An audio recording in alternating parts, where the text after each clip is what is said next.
Il avait été arrêté le mois dernier en Haute-Savoie après 17 ans de cavale. La Cour d'appel de Paris a décidé de remettre en liberté sous contrôle judiciaire Diochou Urrutikoetxea.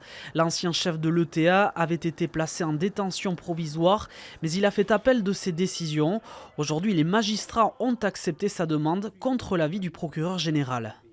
Je crois que les magistrats ont entendu que c'est un homme qui a toujours tenu sa parole, qu'il doit certainement répondre de fait devant la justice, qu'il n'y manquera pas. Aujourd'hui, ils se sont dit que s'ils lui donnaient un rendez-vous judiciaire, il s'y trouverait sans aucune difficulté et sans nécessité de mesures de contrainte. Et puis accessoirement, il pourra se faire soigner puisqu'il est libre maintenant. Pour son fils Egoitz, de même que pour le collectif Bakebidea, cette décision est une victoire, la prise en compte pour la première fois du processus de paix, un an après la dissolution de l'ETA. Poursuivi par les autorités espagnoles pour son rôle présumé dans un attentat meurtrier à Saragosse dans les années 80, Diochou Urrutikoetxea est aussi celui qui a mené l'organisation séparatiste vers la fin de la violence. C'est lui qui l'an dernier a prononcé la déclaration de dissolution.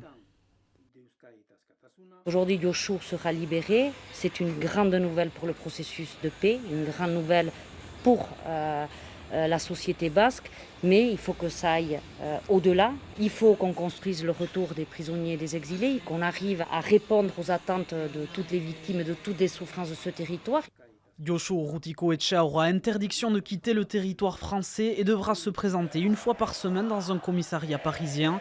Condamné à 2 reprises en son absence par la justice française, il a fait appel également de ses décisions. Il sera donc rejugé dans les prochains mois.